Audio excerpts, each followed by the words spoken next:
This concept might be captured most eloquently in the words of a hockey coach I knew who said, "You should see how fast I can get a kid to skate when I know the name of his dog." To be clear, looking and seeing often has nothing to do with eyesight. Think of it more as a feeling. Feeling seen is something that is heard by the deaf and felt by the blind. It's a universal, unifying experience. It pays no mind to age, race, religion, socioeconomic status, physical ability, or gender identity.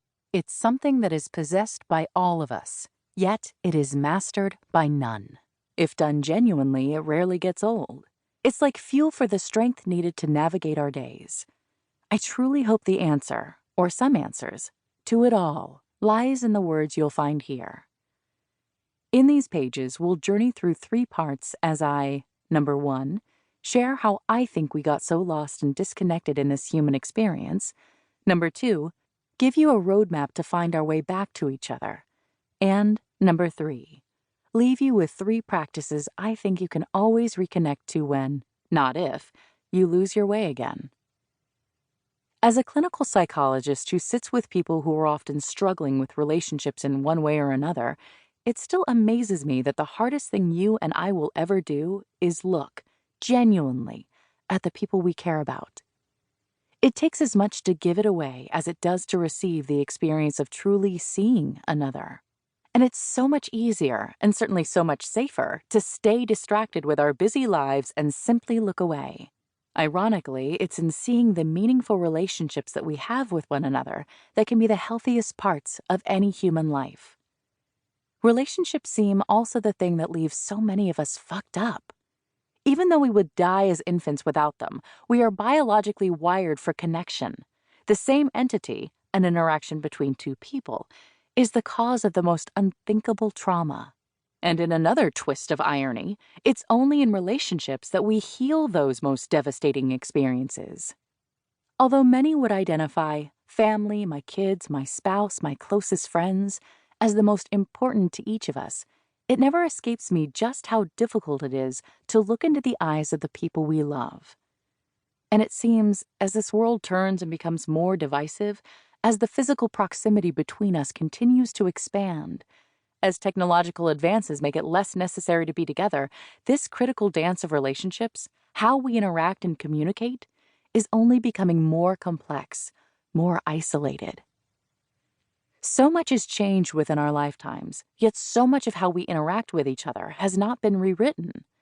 We're doing what we've always done in relationships because, well, it's always been done this way. In fact, many best practices we employ to interact with each other were created for a world that no longer exists. And the evidence that we simply cannot do things effectively in a disconnected world, the cost? A mental health pandemic. A rise in divorce, domestic violence, depression, loneliness, anxiety, and war. In fact, it has become an epidemic, this disconnection thing, and it just may require a revolutionary effort to get us to truly look at and see each other. A reconnection revolution. A call for simply connecting is no longer enough. Although connection is what we're wired for, it's the easy part. The hard part comes when our ability to reconnect is required, to repair or re-engage, especially after we've been wronged, marginalized, alienated, or hurt. To see and be seen again is then especially risky. I spend a lot of time thinking about how much I wish people knew just how much they mattered to each other, about how many times just a smile or a kind gesture not only changed a life, but saved it. In your least special or educated or curated moments, you are woven into the memories that so many hold dear. If you only knew. And here's the reason for these words on these pages. What if you did? What if you knew? Could you hold a gaze a little longer? Could you find grace a little easier? Just imagine with me, even for a moment, what that might mean. In this disconnected world, the answers to reconnection are not something new we have to learn. They are simply getting back to what we've always known when we slow down, drop our shoulders, and remember why we're here. How have we gotten so far away from this in our families, our friendships, our communities, our organizations, you ask? So many little things have added up to so much disconnect.